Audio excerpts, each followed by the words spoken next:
So, today on Just Jackson, we're going to be discussing Skyrim and why it's good, it's bad, and it's just frankly a boring game.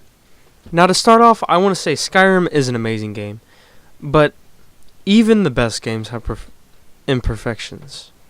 While I'm not usually the one to criticize such an amazing piece of media like Skyrim, due to its influence on gaming culture and Western RPGs as a whole. But after logging 723 hours, I feel I have nothing but the duty to actually tell you what this game is and why it may or may not be entirely the masterpiece we think it to be. But to really delve into the problems Skyrim has, we need to start at the beginning.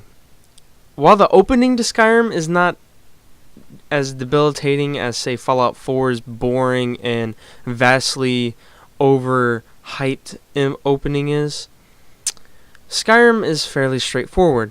Although flashy with its intro, it does a good job of introducing important things like the civil war between the Stormcloaks and the Imperials, and the dragon problem, which is our deus ex machina to get out of a beheading. And certain main characters such as Ralof and Hadvar and General Tullius and Ulfric Stormcloak. Nothing really special and nothing really bad, it's just mediocre. The problems start cropping up after the intro. Although, as you see, I'm using mods, the color palette for Skyrim is very drab. It's like an FBI mandated apartment. So much gray and two-tone greens and blues. Everything just seems so depressing. Many have said this is due to the tundra-like mountainous region Skyrim is located in. This works to an extent, but after a while, it's just disgusting. You don't want to look at it anymore. It makes you depressed. And mixed with how the game is very boring, it can get very tedious to play. But after using mods for so long, I cannot go back to vanilla Skyrim. And if I do, I definitely do not want to see this drab, just disgusting thing of a game. But after adjusting the graphical tone of the game using mods and different color palettes, we walk into our first town, Riverwood, and this presents another problem in Skyrim, the population. Although the cities may be fairly large population, the actual population is usually just a handful of developed limited NPCs. Although cities like Solitude and Windhelm may be an exception, towns like Dawnstar and Falkreath are especially prone to this problem, and overall, towns are boring. There are 9 hold capitals in Skyrim: Markarth, Morthal, Solitude, Falkreath, Whiterun, Winterhold, Windhelm, Riften, and Dawnstar. While the cities and their respective holds are usually visually appealing, and their functionality is limited to an extent. The holds, though, are quite varied in their visual representation. It's kinda cool how you can go from traversing the snowstorms and tundras around Winterhold to running around the vast open plains and another tundra enveloping Whiterun.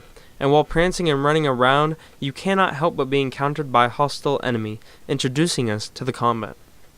Now, there are 3 main components to the combat in Skyrim. You have melee, magic, and you have ranged. Although magic and range kind of fall into the same category, we'll start with melee.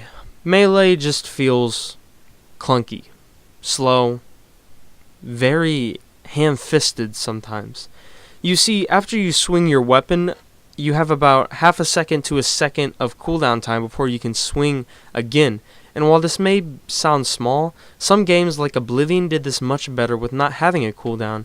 It makes the combat feel as if you're lugging around a heavy battle axe when you're really just swinging a regular battle axe.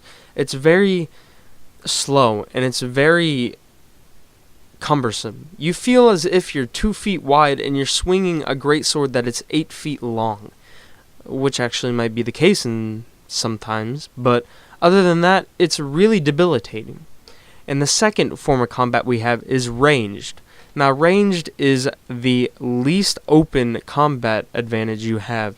All you have are bows and crossbows, and the crossbows have different types of bolts that you can use, mainly fire, explosive, frost, and lightning. So, there's not a lot to talk about it when it comes to the ranged combat. It's just hold down a button until you draw the bow back all the way, and then release the fire and wait until the enemy's dead. And then we have the third and most appealing combat choice of the three, magic. Magic is also the most varied in that it has tons of different spells you can choose from, although these sometimes still feel quite ham-fisted and quite empty. A lot of the destruction spells are centered around three main elemental types: electricity, fire, and frost. But sometimes it can just be so not appealing to being an elemental mage that only focuses on three elements. Again, you can change this with mods that add earth, wind, and water damage, but in the main game, it is extremely unappealing to play as a mage character when you are so limited in your maging abilities. The only other magic you have is just armor spells. I mean, you even have a spell to where you can breathe underwater, but there's no point because a race can already breathe underwater, and you are not going to go scuba diving anytime soon within the region of Skyrim. There's nothing even at the bottom of the oceans in Skyrim, except maybe a crashed ship where you can get a few extra pieces of gold. But the worst problem I have with this game is its storyline and skills. The storyline is alright, very mediocre, and I expected quite a lot more from it. But what really made me mad was the skill and leveling systems. You can go from being a level 1 noob in sneak, and by the time you're level 7, you're going to be one-shotting most enemies with sneak. And this is where the unbalanced progression comes from. Nothing in Skyrim is really balanced in the skilling and leveling positions. Everything is just so overpowered. By level 10, I could be a mage that could be mowing down enemies. And I know you're going to say, oh, but isn't there a difficulty setting? Well, when you one-shot things in sneak, there's really no point in having a difficulty setting. But that's about all I have for today, guys, and I think I might do a more in-depth review later in the future, but right now I'm just not really feeling like going back and replaying Skyrim.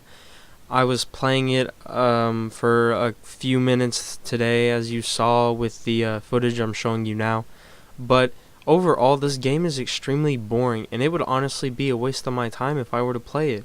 This game, when you first start off, is fine, but when you play 723 hours, it does get boring, and I honestly got bored around 300 hours. I started downloading mods and whatnot, and I went back to the game, but now just the game and its graphics and its leveling system, it's all really gotten to me, and I just hope I can do an actual review in the future. So thank you guys, thank you for watching, subscribe if you want to, like the video if you want to, and I'll see you on the flip side.